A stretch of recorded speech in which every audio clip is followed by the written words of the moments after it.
So hello and welcome back to the GorillaBiker, Echo Biker, you could probably say at this point as well. I do have some plans for fixing the Echo in here, so bear with me and we'll get that sorted.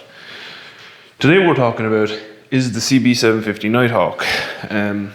If you've been keeping up with the channel, you know that I recently rode across to Mt Airy in North Carolina from here in Greenville to meet up with a friend of mine, Hadder JBK, to do some nice roads. Now, what that involved was a really long, boring ride to Mt Airy and back again. And the only bike I currently have is the CB750 Nighthawk. So we're going to be talking about how that performed for a person as tall as myself, as I've had quite a few questions on it since I made those videos. For background, I am 2 meters tall, or 6'7"-ish. It's around about that. And I'm currently about, I think, 126 kilos, or 85, 90 pounds, something like that. So I'm tall and quite heavy. Now, we'll jump straight into it, I suppose. Was the bike a good bike for touring? It was fine.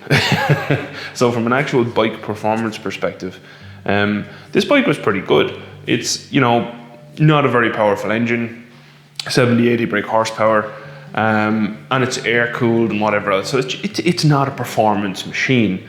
But that said, it held 80 miles an hour consistently for hours, and did around about 38 to 40 miles per gallon US while we were doing that. So I'll put the conversions up on screen now for other fuel types. So from a performance perspective, just flat out touring, it was quite good.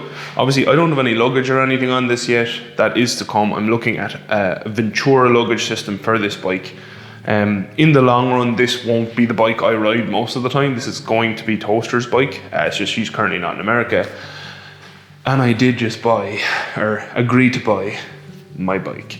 So the bike I am buying is going to be on the channel for, I hope, a considerable length of time. And we're going to visit a lot of people on it. So that's to come. Leave your guesses in the comments what I'm after buying. It's not the bike I envisioned buying myself when I turned 30, I put it to you that way. But it is kind of like a replacement for my CB1000, because since moving here, I realized that I miss that bike a lot. So from a performance perspective, this bike was perfect. It got over to Mt Airy, it did all the mountain roads. It definitely needs new spark plugs, which I have waiting over there, because it did get tough to start on a really cold morning. I pulled them out and checked them and they weren't the best. So definitely it's going to get some TLC in that way. But other than that, I mean, with a chain that needs changing, I also have a new chain waiting for it there too. And we're going to be doing all that. It performed admirably. And to be honest, with the new chain and spark plugs and everything else, I would expect it's going to do better on fuel the next long ride it gets. The comfort. So, is this a bike I would recommend for someone who is tall and wants to do like big mileage days? The honest answer is no. Now when I say tall, I'm counting like 6'3" and above. I think if you're underneath 6'3", you'll get away with this. Obviously the shorter you get, the better, until you get so short that this becomes hard to hold up, because it's not a very light bike. It's pretty light, but you also have to remember that a lower, really heavy bike is actually, in a lot of cases, easier to manage than a taller, even relatively lighter bike. So this is, in the 200 kilos. If you're on uneven ground or whatever else, your pegs are up quite high, so it does become, your seat height is quite high, so it does become a little bit harder to manage if you go below like 5'3". There are definitely bikes out there for you. You can definitely manage this. 100% manage this. It's just going to be a bit of practice, so that's why I always mention it. It's the same with, people my size. Can we manage this? Absolutely. Is it the ideal bike? Maybe not. Anyone can do any bike, realistically, with a bit of practice. But where this caught me most was definitely my knees and hips, which isn't surprising. I'll put up some comparison photos from Cycle Ergo. So I have been very lucky over the last number of years to ride a lot of bikes. And definitely there is an ideal hip-knee angle that I think shorter people just don't appreciate because they don't have the same issues. These bikes are not designed for people as tall as I am, for people as tall as maybe you are. which is fine. That's just how life is. Unfortunately, I don't think any manufacturer is ever going to target people who are outside of the 95 percentile of a bell curve. It's just manufacturing. I work in manufacturing, so I understand this, as annoying as it is. Is that to say that you can't use this bike for touring? Absolutely not. I did 100 mile stints. So I would do 100 miles, fuel up, have a quick stretch and rest, 100 miles again. And that's how I managed my journey. If I was to do 50 mile stints, no problem. And the only time this became very tiring is on my return journey when I was getting towards that 500 mile mark. The last 20 or 30 miles, my right hip, which is, I have problems with it anyway, I'm not getting into that, but actual medical problems with that hip, that was the only time it became a little bit more difficult on my hip. But perfectly manageable. It's not like it was painful per se, just kind of uncomfortable. So that kind of brings me to, if you're doing 500 mile days, I wouldn't recommend this. I did 500 miles in 24 hours, which I know some people want to get on a bike and do 1,000 mile days. That's not me. I don't have any interest in doing that unless I was doing it for charity. Just not something I want to do.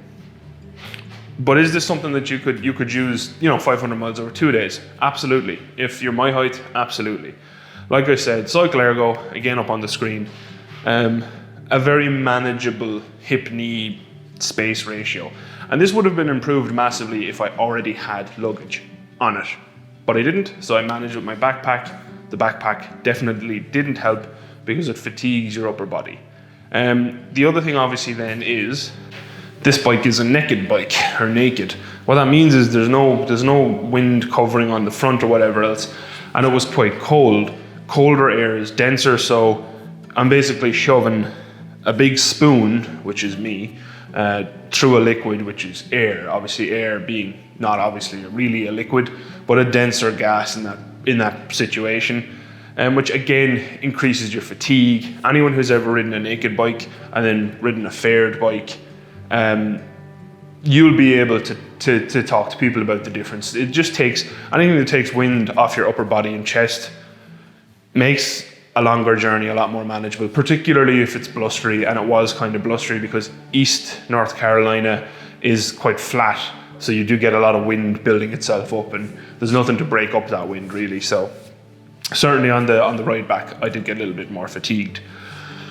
So overall, would I recommend this bike as something that you can take touring? For a lot of its mechanical properties, for instance, valves that you never need to adjust, yes, this bike is literally something you could ride around the world and do the basic maintenance to, and it'll just keep running.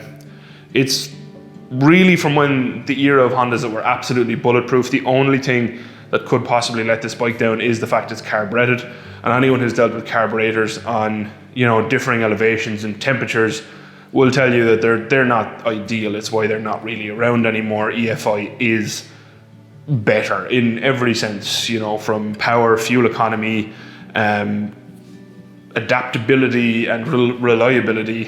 EFI is better. It's only when EFI breaks it's possibly harder to fix on the side of the road. So yeah, I would actually recommend this bike really from a touring perspective, which kind of surprised me. I didn't think that it would be as nice as it was, but definitely from a comfort perspective for taller people, you'd have to minimize your days. I think 300 miles, 200 miles would be the upper limit for me on a day. Even if you're just cruising on straight roads, because that's possibly worse. There's just nowhere to move your legs. Now, could that be rectified by putting what I've seen is a little kind of highway peg down here on the engine bars? Possibly, to be able to move around. A little wind fairing on the front, absolutely that would help. And, slightly better seat, slightly taller seat. All of these things would definitely help. The reason I'm not going to do any of them to this bike, is because it's, like I said, it's not for me. The Ventura luggage, like I said, will be added because that's for Toaster when she eventually does ride this bike, so that all of the luggage isn't going on my bike, because I don't want that.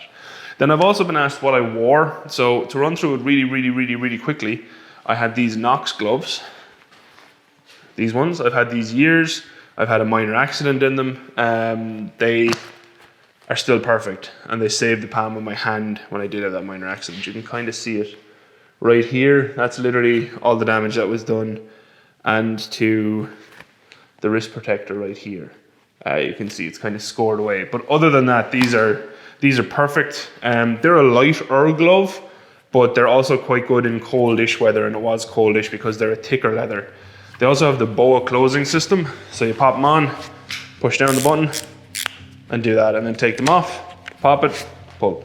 I love these gloves. They're possibly my favorite pair of gloves that I own, just because they've been so excellent throughout my ownership experience. I will leave an exact name and model of them in the comments or in the description, because I can't remember. I literally went into AMI in Wexford in Ireland, in Gorey,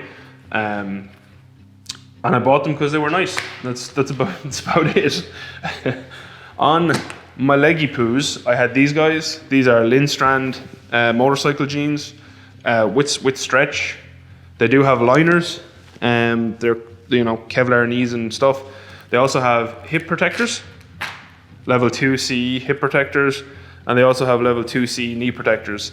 I bought these in Freeman Motorcycles before I left Ireland, and these have been fantastic. Again, I'll leave a link in the description and our pinned comment onto exactly what these are, but these are super comfy. You know, I've worn these in very hot temperatures and also pretty low temperatures. Are they the most protective jean you can buy? Absolutely not. But if you're going on a tour that you need to, like I did, where I was just bringing a backpack, and you just want to walk around in the same jeans that you ride there in and not look like a space alien, I would recommend those. Like I said, top tier protectivity, no. They're not going to be as good as textiles or leathers, but good enough. As my jacket, I wore this Street and Steel jacket, which has a removable hoodie liner, which is really handy for when you're out and about as well. And you know, also it's kind of like a jean outer, and it's dark color. It has lots of pockets. It's really nice. I'll put it on. And when I bought it, it does have space for a back protector. So I did put in a level 2 CE back protector. It also has shoulder protectors and elbow protectors. It came with those. And this is a really, really nice jacket. Very comfortable. I do think there'd be a hell of a lot of protection in there, because it is, the outer jean thing is Kevlar lined, say, or is it the Kevlar's in it or whatever. My only issue with this jacket, honestly, is the name, Street and Steel. It's like, makes me kind of cringe a little bit. But it was affordable, which is what I needed at the time, because I had to get a jacket when I moved over here. My RST jacket had fallen apart at home, and it's really hard to get a size for someone like me off the shelf. Will I reorder another RST jacket in the future to get delivered to over here? Absolutely. It takes time to find a 5XL that I like, because I am a 5XL in RST jackets. And the biggest problem with that is it's to fit my shoulders and upper body, and then it looks like a tent around my belly region, which it's never great, but such is life. You have to deal with these things, don't you? And then lastly, what I wore on my feet is these guys. These are my Indie Ridge Crow. I think these are the V4s from what I remember. I have done a review on these guys. They're still as good as that review. I have literally never had a problem with these. They're wearing excellently. They have thousands of miles on them now. You know, every mile over here I've had these on my feet. I think I've put about 2,500 miles onto that bike so far, and these also did thousands of miles on my bikes at home in Ireland. So these Indie Ridge Crow V4 boots are really excellent, very comfy, and they're actually quite warm as well in wetter weather. They are also waterproof, but the thing about them is, because they're like, you know, here, they end here, I have found that even in rain they do obviously let water in, because they're not tall enough not to. You can't really tuck them in under a waterproof pant leg. But you know, those are the kind of trade-offs, because again, you can walk around in these, which is exactly what I did and what I have done in the past, is I just strolled around town in these guys. And then on my back, I had my Kriegor 30 backpack, which I've been using for probably 5 years now. I think it is 5 years. Fantastic backpack. You know, I'll put a photo on the screen now. Really, really good backpack. Cannot recommend them high enough. Kriega makes such quality stuff. And the other thing is, nothing that I wore other than the boots were sponsored. The boots were sent to me, not sponsored per se. I was told I could say whatever I want. I'm long past any due date of getting them anyway, so I still wear them because I like them. The jacket, the jeans, and the gloves I paid for 100% myself, and I'm a big fan of all of them. Like I said, just street and steel the name. The Kriega R30 backpack was a gift to me from Toaster, so also can say whatever I like about that, and it's honestly one of the best pieces of equipment that I own. Hands down, absolutely fantastic. That made the ride back from Germany with me on the Falco. It's done everywhere around here. It's done around, I think I brought that to Wales as well. It's just a fantastic, fantastic backpack. Really, really is. And I would recommend it to anyone. It's done pretty much every journey that I've done on the channel, all the way back to the Phaser and everything else, Magna trips. It's been on my back through every type of weather and for a lot of miles, and it's a fantastic piece of kit. If you're looking for a waterproof backpack for motorcycles, I wouldn't even look at anything that's not Kriega. If someone came and tried to sponsor me tomorrow, I really would have a hard time even saying I'll test it, because Kriega is perfect. I don't need anything else. On my bike, and again, this was sent to me for free many, many moons ago from Ultimate Add-ons, but I still use these. I haven't talked to the guys from Ultimate Add-ons in quite a while, but I still use this every single day I'm on the bike. These Ultimate Add-ons cases are great, and that's everything I used. I kept it simple because that's kind of my favorite type of trip. You know, the trip back from Germany on the Falco was one of my favorite ones I've ever done, because it was just me, a bike, and a backpack. That was it. And that was... It's funny, people still ask me, do I regret doing it? Because obviously I ended up having to sell the Falco, and no, that was one of the best things I've ever done in my life, and I would do it again tomorrow. So I might be looking at buying a bike in California and riding it back at some point in the future, we'll see. That'll be a lot of fun, the whole way across America. But we'll see will I do that. I hope to do it, but obviously we'll see how life works out. Not always possible. So overall, would I recommend this bike to travel on? Absolutely, depending on your height and depending on the distance that you want to cover per day. If you're okay with a slightly reduced distance and you're tall, have at it. This bike will not let you down. Reasonably comfortable for what it is. Just bear in mind, you know, it is a 26-year-old bike now. It's going to have its drawbacks, such as carbs, you know, such as that lack of power and whatever else. It's not a slow bike. It moves just fine, but it's not going to be something that sets your world alight on your tours. And then all of the gear I wore, I would recommend it to anyone. The Lindstrad pants, the Knox gloves, the Street and Steel jacket. Please change that goddamn name. Indie Ridge boots, Kriega R30 backpack, and also my HJC RPHA 11. All really fantastic pieces of gear. I do tend to try and invest in good gear because obviously I ride my bikes a lot and I want them to last, and that's kind of where I am. You know, I haven't actually been riding bikes as much as I'd like to lately for a multitude of reasons, but that's going to change It's going to change soon, because there was a lot of work to be done to this one, so I didn't want to be riding it in case I broke stuff. That's why I just did that one big trip. But there's more to come. Next steps on this bike, like I said, Ventura luggage system, and we'll see where we are after that. Otherwise, just clean it up. New chain, new sprockets, new spark plugs, all of which are waiting over there behind it, and they will be done. And yeah, until next time, thank you very much for watching. As always, a special thank you to all of my patrons. I really do appreciate, you know, the ones who stuck with me through this mad transition in my life, moving country.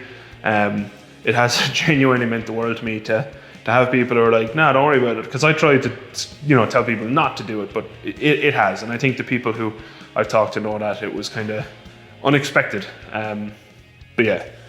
And yeah, until next time, thank you again for watching. Adios. Outro crew. Would you tour on a bike like this? A little naked 26-year-old air-cooled, not very powerful bike. Honestly, it surprised me. I didn't think it would be as good as it was. It was really, really nice. Just my hip. If I had little highway pegs here, just so I could move my legs and actually get the blood flowing, I think it would have been absolutely aces. But yeah, maybe we'll do that in the future. Bye, Ultra Crew.